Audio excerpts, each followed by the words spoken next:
कहानी की शुरुआत माँ और बेटे के एक बहुत ही सुंदर सीन से होती है। आना एक सिंगल मदर है और ये छोटा सा प्यारा बच्चा जो आप देख रहे हैं, इसका नाम जाइन है। सुबह से ही बहुत जोरों की बारिश हो रही है। बारिश कुछ अजीब सी लग रही है, तो इस बारिश के पानी को देखकर जाइन अपनी मम्मी से जिद करने लगता है कि उसे स्विमिंग करनी है। उसकी माँ उसे किसी तरह समझा बुझाकर रोज की तरह नाश्ता बनाने जाती है। तभी अचानक वह नोटिस करती है कि उसके घर के फ्लोर पर पानी आ रहा है। खिड़की की तरफ देखने पर पता चलता है कि खिड़की से भी पानी अंदर घुसने लगा है। ये देखकर वह काफी हैरान रह जाती है, क्योंकि वो उस बिल्डिंग के 3rd फ्लोर पर रहती है। तीसरी मंजिल तक पानी पहुंच जाना कोई नॉर्मल बात नहीं है।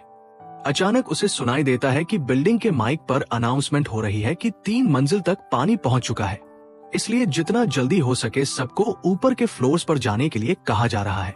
साथ ही एक और बात बताई जाती है कि पूरी बिल्डिंग में कहीं भी इलेक्ट्रिसिटी नहीं है, इसलिए नेचुरली लिफ्ट बंद हो गई है। ऊपर जाने के लिए सबको सीढ़ियों का इस्तेमाल करना होगा। ये सुनकर आना बिना देर किए अपना जरूरी सामान पैक करना शुरू कर देती है। लेकिन उसी वक्त हर तरफ पानी देखकर जाइन स्विमिंग के लिए अपनी माँ को बहुत परेशान कर रहा था।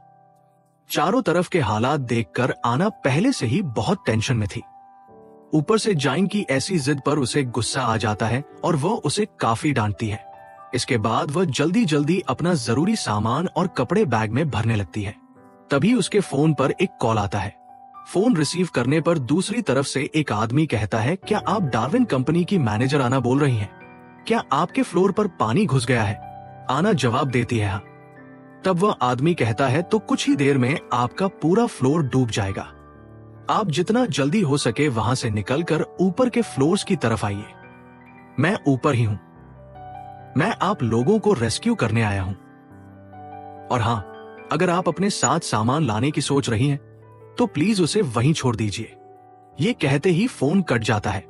फोन कटने के बाद आना बिल्कुल देर नहीं करती और जाइन की कुछ जरूरी दवाइयां लेकर निकलने के लिए उसे आवाज लगाती है। लेकिन उसे जाइन कहीं भी नजर नहीं आता।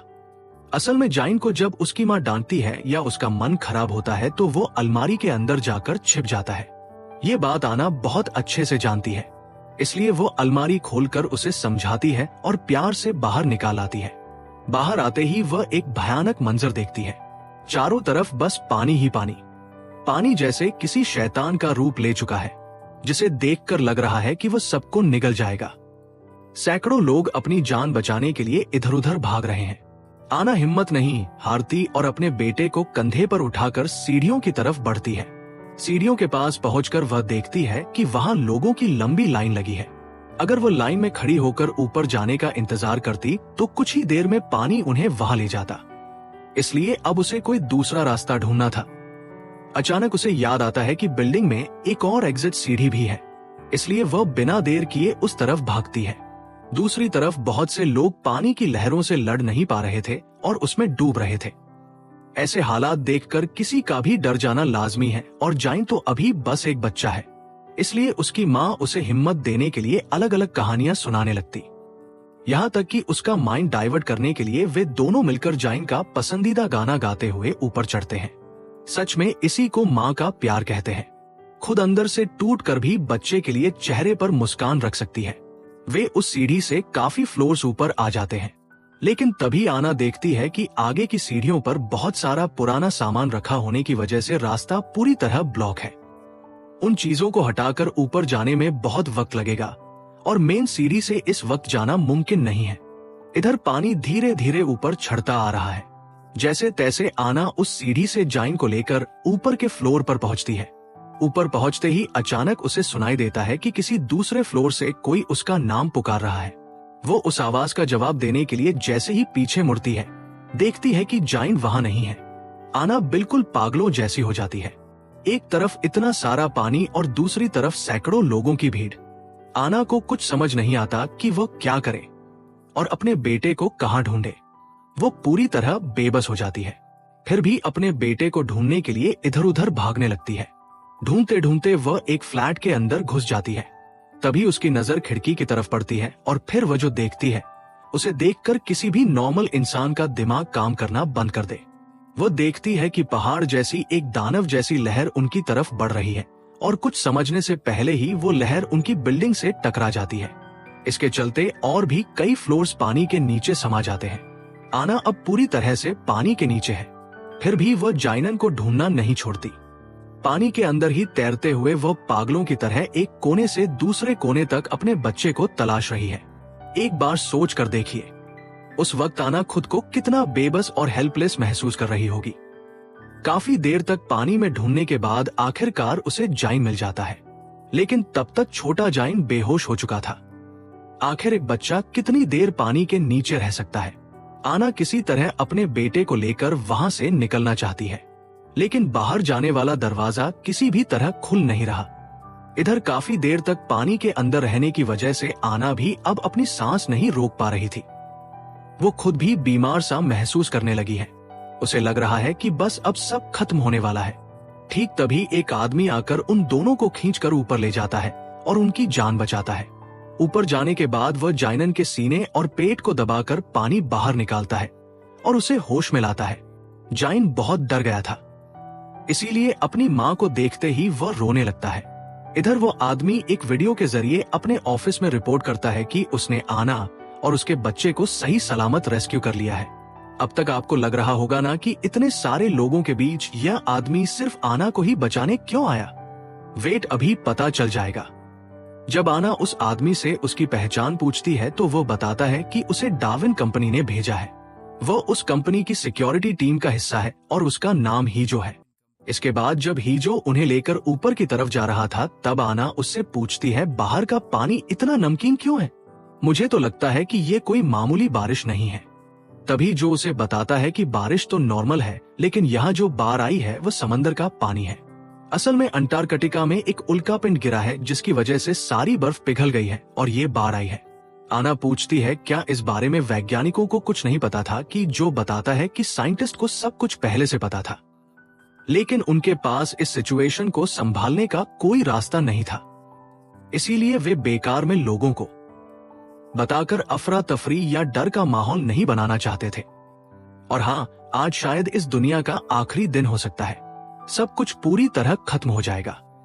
हीजो की बातें सुनकर आना परेशान हो जाती है और पूछती है, अगर दुनिया खत्म ही होने वाली है तो आखिर हम जा कहाँ रहे हैं? हीजो आना से कहता है, आप भले ही खुद को डार्विन कंपनी की एक मामूली मैनेजर समझती हो, लेकिन आप कोई साधारण इंसान नहीं है। आपकी कंपनी में ए के लिए जो इमोशन इंजन तैयार किया जाता है, उसे सिर्फ आप और आपके बॉस ही बना सकते हैं। सुबह से आपके बॉस और उनकी बेटी का कहीं पता नहीं है। शायद वे अब तक पानी में डूब चुके होंगे। इसलिए अब हमारी आखिरी उम्मीद सिर्फ आप है। हमने ऑलरेडी लैबोरेटरी में इंसानी शरीर तैयार कर लिए हैं, लेकिन उस बॉडी में इमोशन सिर्फ आप ही डाल सकती है, क्योंकि आज दुनिया के सभी लोग मारे जाएंगे। इसीलिए दोबारा धरती पर इंसान बसाने के लिए भी हमें आपकी जरूरत है। इसीलिए आपको ले जाने के लिए बिल्डिंग की छत पर हेलीकॉप्टर भेजा गया है। असल में ये एक साइंस फिक्शन मूवी है, तो इसे किसी और नजरिए से सोचने की जरूरत नहीं है। बस जो हो रहा है उसे एंजॉय करते रहिए। तो इन सब बातों के बीच टेंशन में डूबे हुए वे कुछ और फ्लोर ऊपर चढ़ जाते हैं। तभी अचानक जाइन अपनी माँ से कहता है कि उसे टॉयलेट आया है। हीजो ये जानकर उन्हें एक फ्लैट के अंदर ले जाता है। उस फ्लैट में हीजो और आना की बातचीत के दौरान आना हीजो का फोन लेकर अपनी माँ को कॉल करती है ताकि उनका हालचाल जान सके। उसकी माँ उसे कहती है, तुमने हमारे लिए बहुत कुछ किया है, अब हमारे बारे में मत सोचो, अपना और अपने बेटे का ख्याल रखना। ये बात बोलते ही फोन के दूसरी तरफ से एक जोरदार लहर की आवाज आती है और लाइन कट जाती है। आना को समझते देर नहीं लगती कि उसने अपने मम्मी पापा को हमेशा के लिए खो दिया है। उसे बहुत दुख होता है, लेकिन फिर भी वो खुद को शांत रखने की कोशिश करती है, क्योंकि इस वक्त टूटने से काम नहीं चलेगा। वह पूरी दुनिया के साथ साथ अपने बच्चे को बचाने की जंग लड़ रही है। तभी आना और हीजो नोटिस करते हैं कि फ्लैट की गैस पाइप लीक हो गई है। एक और नए खतरे को भांपते हुए आना जाइन को गोद में लेती है और वे तीनों वहां से निकल पड़ते हैं। लेकिन बाहर इससे भी बड़ी तबाही उनका इंतजार कर रही थी, जिसका उन्हें अंदाजा भी नहीं था। एक तरफ बिल्डिंग के चारों ओर पानी ही पानी और आंखों के सामने डूबते हुए सैकड़ों लोग। दूसरी तरफ वे जिस ओर जाने की कोशिश कर रहे थे, वही गैस लीकेज की वजह से बड़े बड़े धमाके हो रहे थे। यह नजारा किसी कयामत से कम नहीं था। कोई और रास्ता न देखकर हीजो सीढ़ियों से ऊपर जाने की उम्मीद छोड़ देता है और बालकनी के सहारे ऊपर चढ़ जाता है। ऊपर पहुंचकर हीजो आना से कहता है, आप अपने बेटे को मुझे पकड़ा दीजिए। आना अपने बच्चे की जान बचाने के लिए उसे हीजो की तरफ बढ़ाने की कोशिश करती है, लेकिन डरा हुआ छोटा जाइन अपनी मां को छोड़कर किसी और के पास जाने को तैयार नहीं था। काफी मशक्कत के बाद वह जाइन को हीजो तक पहुंचा तो देती है, पर खुद को संभाल नहीं पाती। उसका पैर फिसलता है और वह सीधे नीचे गहरे पानी में जा गिरती है, लेकिन इस बार भी वो हार नहीं मानती। किसी तरह तैरकर वो फिर से एक फ्लोर पर पहुंच जाती है। जब वो उस फ्लोर से ऊपर जाने की कोशिश कर रही थी, तभी उसे लिफ्ट के अंदर से एक बच्चे के रोने की आवाज आती है। वो लिफ्ट के पास जाती है तो देखती है कि लिफ्ट बंद पड़ी है। इसी बीच उसकी नजर दो आदमियों पर पड़ती है जो इस मुसीबत का फायदा उठाकर अपार्टमेंट्स में चोरियां कर रहे हैं। क्या अजीब हालत है, जहां लोग जिंदगी और मौत के बीच लड़ रहे हैं। खैर, आना लिफ्ट में फंसे बच्चे को बचाने की बहुत कोशिश करती है, लेकिन तभी एक और तेज लहर आकर उसकी सारी कोशिशों पर पानी फेर देती है। ऐसे हालात में अचानक उसकी आंखों के सामने उस काली रात की यादें ताजा हो जाती हैं, जब वह जाइनन और उसका पति कार एक्सीडेंट की वजह से पानी में डूब गए थे। उस दिन वह जाइनन को तो बचा पाई थी, पर अपनी आंखों के सामने अपने पति को खत्म होते देखा था। कैसी किस्मत है, उस रात भी पानी था और आज भी वह पानी के नीचे है और जाइन खतरे में। अपने बच्चे के बारे में सोचकर वो फिर से ऊपर के फ्लोर्स की तरफ चढ़ना शुरू कर देती है। इस तरह वो 18वें फ्लोर तक पहुंच जाती है, लेकिन उसे जाना है बिल्डिंग के 30वें फ्लोर पर। तभी हीयो उसके सामने आता है और बताता है कि जाइन बहुत बीमार हो गया है। ये सुनकर आना पागलों की तरह अपने बेटे की तरफ भागती है। असल में जाइन का शुगर लेवल गिर गया है। आना को कुछ समझ नहीं आ रहा कि वह क्या करे। उसका दिमाग काम करना बंद कर देता है, क्योंकि खुद को और बच्चे को बचाने के चक्कर में वो काफी पहले ही पानी के नीचे जाइन की दवाइयां खो चुकी है। आना जाइन को लेकर भागने लगती है। तभी हीजो पीछे से जो कहता है वो पूरी कहानी का रुख ही बदल देता है। वो कहता है, आप इतनी पागल क्यों हो रही हैं? जाइन को लेकर इतनी चिंता करने की क्या जरूरत है? आप तो जब चाहे जाइन की एक कॉपी बना सकती हैं। उसके सारे इमोशंस आपके पास है, उसके पूरे ब्रेन का बैकअप भी आपके पास है। अब खामखा इसके पीछे वक्त बर्बाद करने से हमें कोई फायदा नहीं है। एक तरफ बच्चे की ये हालत और दूसरी तरफ हीजो की ऐसी अजीब बातें सुनकर आना को बहुत गुस्सा आता है। वह भागते हुए अपने बेटे को लेकर एक फ्लैट में जाती है। जैसे तैसे कुछ चीजों को मिलाकर एक दवाई तैयार करती है और जाइन को पिलाती है, जिससे थोड़ी देर में जाइन की हालत सुधरने लगती है। मूवी के इस सीन में हम देखते हैं कि जब आना जाइन के कपड़े साफ कर रही होती है तो उसे अचानक बाहर धूप चमकती हुई दिखती है। ये देखकर वो मन ही मन बहुत खुश होती है और उसके मन में उम्मीद की किरण जगती है। वो हीजो से कहती है, देखो देखो धूप निकल आई है, शायद अब सारा खतरा टल गया है ना? सब कुछ पहले जैसा हो जाएगा। लेकिन हीजो इस बात पर कुछ नहीं कहता। वो आना को जो बताता है उससे उसका दिल फिर से टूटकर बिखर जाता है। हीजो कहता है, मैं तुम्हें एक बात बताना भूल गया था। हमारा प्लान बदल गया है। फिलहाल अंतरिक्ष में जो हमारा रिसर्च सेंटर है, वहां जाइन को नहीं ले जाया जा सकता। ताना गुस्से और दुख में कहती है, तुमने ये बात जानबूझकर मुझसे छिपाई क्योंकि तुम जानते थे कि अगर मुझे ये पहले पता चल जाता तो मैं तुम्हारे साथ कभी नहीं आती। इन बातों के बीच सूरज फिर से डूब जाता है और हर तरफ अंधेरा छाने लगता है। तभी उनकी नजर एक विशाल लहर पर पड़ती है जो उनकी तरफ बढ़ रही थी। उस लहर से बचने के लिए वे पूरी जान लगाकर भागने लगते हैं, लेकिन वह राक्षस जैसी लहर कुछ ही पलों में और भी कई फ्लोर्स को डुबो देती है। किसी तरह वे तीनों ऊपर की मंजिलों तक पहुंचते हैं। वहां आना देखती है कि एक प्रेग्नेंट औरत लेबर पेन से तड़प रही है। वो औरत और उसका पति आना से मदद मांगते हैं, लेकिन आना मजबूर है। वह इस वक्त किसी भी तरह उनकी मदद नहीं कर सकती। जब वह जाइन को लेकर ऊपर जा रही थी, तब जाइन पूछता है, मम्मी उस आंटी को क्या हुआ है? वो ऐसे क्यों रो रही है? छोटे से जाइन के इस सवाल पर उसकी माँ कहती है, वो आंटी माँ बनने वाली है, इसलिए उन्हें दर्द हो रहा है। तब जाइन पूछता है, मम्मी जब मैं हुआ था तब क्या आपको भी ऐसा ही दर्द हुआ था? बच्चे का ये मासूम सवाल आना के सीने में तीर की तरह चुभता है। उसे बहुत दुख होता है और वो हीजो के पास जाकर फूट फूट कर रोने लगती है। वो गिड़गिड़ाते हुए उससे विनती करती है, प्लीज मैं तुम्हारे पैर पड़ती हूँ, मेरे बच्चे को मेरे साथ ले चलो, मैं तुम्हारे हर काम में मदद करूंगी। बस उसे मेरे साथ रहने दो। इतना छोटा बच्चा मेरे बिना कैसे रहेगा? मैं उसके बिना नहीं जी पाऊंगी। ये सुनकर हियो कहता है, मैं कुछ नहीं कर सकता। मुझे जो ऑर्डर मिला है मुझे वही करना होगा। ये कहकर वो छत पर चला जाता है, जहां वो देखता है कि रेस्क्यू टीम पहले से ही पहुंच चुकी है। वहां जाकर आना को पता चलता है कि उसे जहां ले जाने की बात कही गई थी वो पूरी तरह झूठ था। रेस्क्यू टीम के लोग आना से जॉइन को छीन लेते हैं। आना बहुत मिन्नतें करती है, गिड़गिड़ाती है, पर कोई फायदा नहीं होता। इसके बाद अचानक रेस्क्यू टीम के 2 लोग हीजो को गोली मार देते हैं और तब टीम का लीडर एक अजीब सी बात कहता है। वो कहता है कि आना के अलावा यहाँ मौजूद हर इंसान मारा जाएगा। आना अब समझ जाती है कि अब उसके हाथ में कुछ नहीं है, इसीलिए वो आखिरी बार जाइन को गले लगाकर प्यार करती है। अब सवाल यह है कि उन्होंने जाइन को क्यों रोक रखा है और आना को कहां ले जाया जा रहा है। कुछ ही देर में आना स्पेस की तरफ अपनी यात्रा शुरू कर देती है। मूवी में दिखाया जाता है कि पूरा शहर पानी में डूब रहा है और ठीक उसी समय किसी ग्रह के टूटे हुए हिस्से आना के रॉकेट की तरफ तेजी से आ रहे हैं। मूवी के इसी सीन में हमारे सामने आता है सबसे बड़ा असली ट्विस्ट। हम देखते हैं कि आना अपने उसी अपार्टमेंट में सोकर उठ रही है। बाहर सिर्फ पानी ही पानी है। मतलब ये वही सीन है जो हमने मूवी के पहले सीन में देखा था। मुझे पता है आपके मन में बहुत सारे सवाल आ गए होंगे।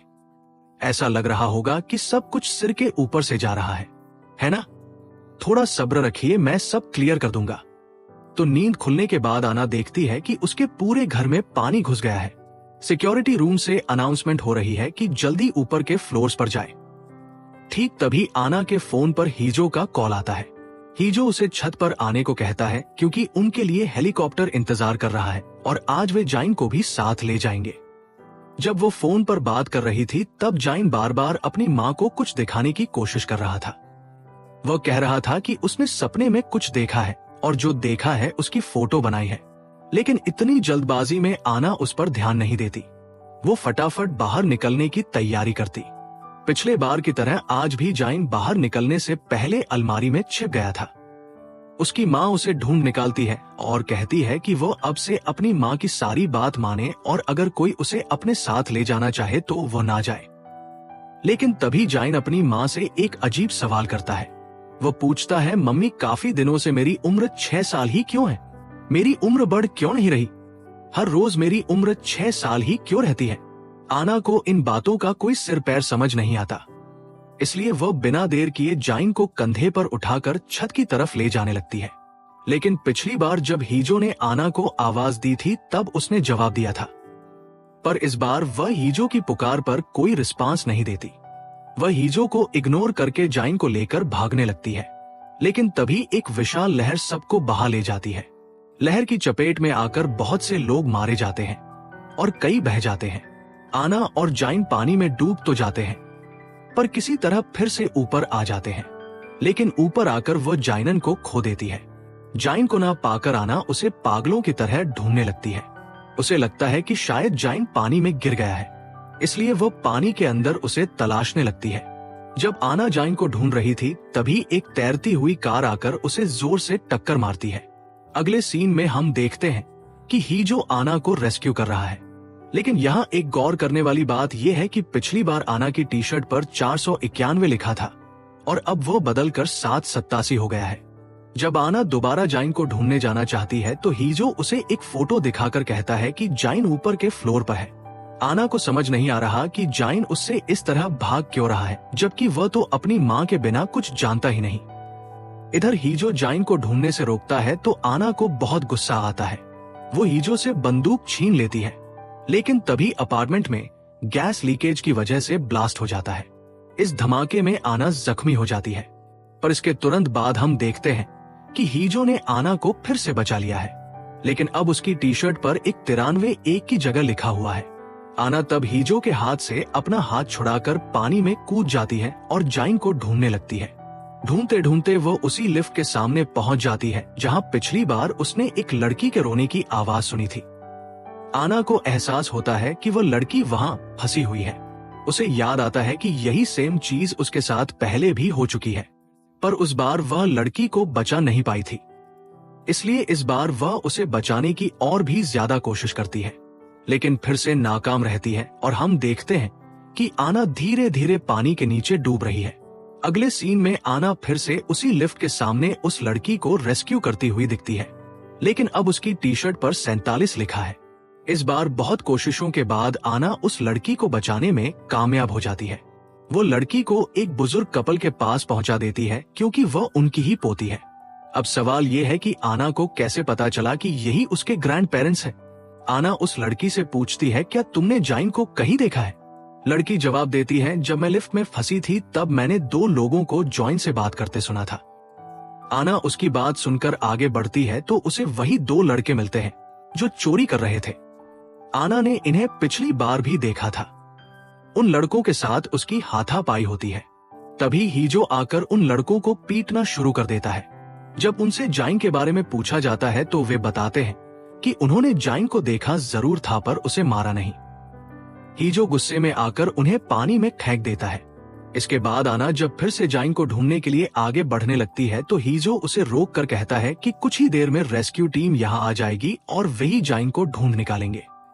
लेकिन आना उससे रिक्वेस्ट करती है कि रेस्क्यू टीम के आने से पहले वे खुद जाइन को ढूंढे। आना के बात करने के अंदाज से हीजो को कुछ शक होता है क्योंकि आना उससे ऐसे बात कर रही है जैसे उसे बहुत पहले से जानती हो। अगले सीन में दिखाया जाता है कि आना एक दीवार पर पेंट से कुछ ड्रॉ कर रही है, पर इस बार भी नोटिस करने वाली बात यह है कि उसकी टी शर्ट पर 7993 लिखा है। अब आना ऊपर के फ्लोर पर जाती है तो देखती है कि उस प्रेग्नेंट महिला ने बच्चे को जन्म दे दिया है। यह देखकर आना अपना कोट उतार कर उस महिला को दे देती है। वहां से जाते वक्त आना सुनती है कि वह महिला अपने पति से कह रही है कि उसने सपने में देखा था कि पूरा शहर सुनामी में बह गया है लेकिन वे बच गए हैं। ये सुनकर आना को याद आता है कि सुबह सोकर उठने के बाद जाइन ने भी उससे कहा था कि उसने सपने में कुछ देखा है और उसने उसे अपने टैब पर ड्रॉ करके आना के फोन पर भेज दिया था। आना जैसे ही अपना मोबाइल चेक करती है वह तस्वीरें देखकर हैरान रह जाती है।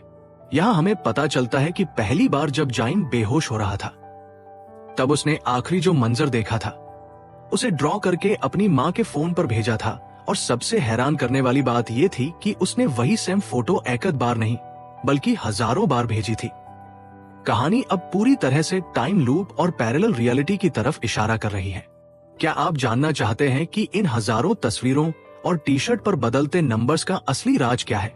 आना अब समझ जाती है कि जाइन क्यों उसे बार बार बोल रहा था कि उसकी उम्र 6 साल पर क्यों रुकी हुई है। तभी आना लास्ट फ्लोर की अलमारी में जाइन को ढूंढने जाती है, लेकिन वो वहां नहीं मिलता। उसी वक्त डार्विन टीम के लोग और हीजो आकर दवा के जरिए आना को बेहोश करने की कोशिश करते हैं। बेहोश होने से पहले आना हीजो से कहती है, छत पर यह लोग तुम्हें मार देंगे, तुमसे मेरी पहले भी कई बार मुलाकात हो चुकी है। तभी हम देखते हैं कि आना की टी शर्ट पर 13,417 लिखा हुआ है। ये बात हीजो के मन में शक पैदा कर देती है, इसलिए वह अपनी ही टीम के लोगों को वहीं मार देता है। इसके बाद वह एक इंजेक्शन देकर आना को होश में लाता है। होश में आते ही आना इस कहानी का असली ट्विस्ट रिवील करती है। डार्विन रिसर्च सेंटर काफी समय से सिंथेटिक ह्यूमन बॉडी बनाने के सीक्रेट प्रोजेक्ट पर काम कर रहा था।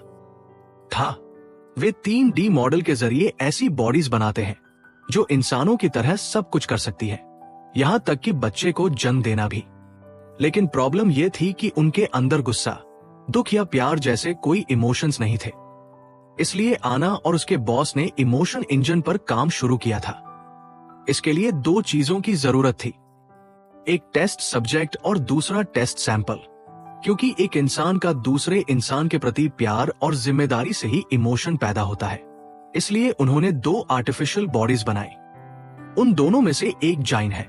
इसका मतलब है कि जाइन कोई इंसान नहीं बल्कि एक सिंथेटिक ह्यूमन बॉडी है और आना उसकी बायोलॉजिकल मां नहीं है। इसीलिए उस दिन जब जाइन ने प्रेग्नेंट औरत को देखकर आना से पूछा था कि क्या उसे जन्म देते वक्त आना को भी इतना ही दर्द हुआ था, तब आना उस सवाल का कोई जवाब नहीं दे पाई क्योंकि उसने सच में जाइन को जन्म नहीं दिया था। शुरुआत में आना जाइन की ज्यादा परवाह नहीं करती थी, यहाँ तक कि अपने पति की मौत के बाद वह जाइन पर टेस्ट पूरा किए बिना ही उसे डार्विन सेंटर वापस करना चाहती थी, क्योंकि जाइन को बचाने के चक्कर में ही उसने अपने पति को हमेशा के लिए खो दिया था। उनका काम बस एक तय समय तक इन टेस्ट के जरिए डाटा कलेक्ट करना था और फिर उसे रिसर्च सेंटर भेजना था। उनका प्लान था कि इसी डाटा से वे इमोशन इंजन को प्रमोट करेंगे और बाद में उस इमोशन को सिंथेटिक बॉडीज में इस्तेमाल करेंगे। लेकिन पूरा काम खत्म होने से पहले ही उन्हें पता चला कि अंटार्कटिका में एक विशाल एस्टेरॉयड टकराने वाला है। इसकी वजह से पूरी दुनिया में एक महासुनामी आएगी जो मानव जाति का नामो निशान मिटा देगी। समय कम होने की वजह से डार्विन लैब से जाइन का डाटा कलेक्ट करने के लिए लोग भेजे जाते हैं और रिसर्च के लिए आना को भी उनके साथ जाना पड़ता है। लेकिन जाने के वक्त जब उनका स्पेसशिप एस्टेरॉयड के टुकड़े से टकराकर तबाह हो जाता है तो आना बुरी तरह जख्मी हो जाती है। मौत को करीब देखकर आना एक बड़ा फैसला लेती है, क्योंकि टेस्ट सैंपल तो मिल चुका था लेकिन टेस्ट सब्जेक्ट नहीं मिला था। इसलिए वो खुद एक माँ के तौर पर इस एक्सपेरिमेंट का टेस्ट सब्जेक्ट बनने के लिए तैयार हो जाती है। इस फैसले के बाद उसकी मेमोरी को एआई सिस्टम में ट्रांसफर कर दिया जाता है। फिर जाइन को उसे छिपा दिया जाता है। पूरा सेटअप इस तरह किया जाता है जहां आना का काम होगा हर खतरे और रुकावट को पार करके जाइन को ढूंढ निकालना। जिस दिन वह जाइन को ढूंढ लेगी उसी दिन इमोशन इंजन का काम पूरा होगा, और जब तक वह उसे नहीं ढूंढ पाती ये सिस्टम बार बार रिफ्रेश या रिस्टार्ट होता रहेगा। मतलब कहानी हर बार उसी सुनामी वाले दिन से फिर से शुरू होगी। इसीलिए हमने इस मूवी में सुनामी वाले दिन को बार बार रिपीट होते देखा है, और ये कितनी बार रिपीट हो रहा है ये जानने के लिए आना की टी शर्ट का नंबर बार बार बदलता रहता है, क्योंकि वह एक बार भी जाइन को नहीं ढूंढ पाई थी। लेकिन वह जॉइन को क्यों नहीं ढूंढ पा रही थी, इसके पीछे एक बहुत बड़ा राज था। खैर, यह सब जानने के बाद ही जो डिसाइड करता है कि वह आना की हेल्प करेगा। लेकिन वे जितनी बार भी कोशिश करते हैं उतनी बार उनका सामना सिक्योरिटी टीम से होता है, क्योंकि पूरा सिस्टम ही इसी तरह डिजाइन किया गया है। हजारों बार की कोशिशों के बाद वे दोनों प्लान बनाते हैं कि सिक्योरिटी टीम से लड़ने के बजाय वे उल्टे रास्ते से छत पर जाएंगे। काफी मशक्कत के बाद आना अकेले 30वीं मंजिल की छत पर पहुंचने में कामयाब हो जाती है। वहां उसे एक पुरानी अलमारी दिखती है और इसी अलमारी के अंदर जाइन अपनी माँ का इंतजार कर रहा था। आना अपनी गलती मानती है और पिछली बार जाइन को छोड़कर जाने के लिए माफी मांगती है, लेकिन जाइन उसे बताता है कि आना ने उसे कभी छोड़ा ही नहीं था। दरअसल हेलीकॉप्टर पर चढ़ते वक्त आना ने उसके कान में कहा था कि वह इस अलमारी में छिपकर उसका इंतजार करे। इसीलिए सिस्टम जितनी बार रिस्टार्ट हुआ जाइन हर बार यहीं आकर छिप जाता था। तभी वहां सिक्योरिटी टीम पहुंच जाती है और दूसरी तरफ से एक बहुत बड़ी लहर उनकी ओर बढ़ती दिखती है। आना जाइन को पानी में कूदने के लिए कहती है और खुद टीम के लोगों से लड़ी एचने लगती है। काफी देर लड़ी डेजने के बाद वह भी पानी में छलांग लगा देती। हम देखते हैं कि पानी के अंदर एक माँ अपनी पूरी जान लगा रही है ताकि वो अपने बच्चे को बचा सके। सच में माँ का एहसास ही कुछ अलग होता है। फिर चाहे वो सिंथेटिक बॉडी हो या हार्ड मांस का शरीर, जॉइन ने अपनी जिंदगी में पहला शब्द माँ ही बोला था। अचानक एक लहर उनसे टकराती है, लेकिन माँ और बेटा मरते नहीं हैं, बल्कि इमोशन इंजन कंप्लीट हो जाता है। इसके बाद सुनामी रुक जाती है और यहीं पर ये मूवी खत्म हो जाती है।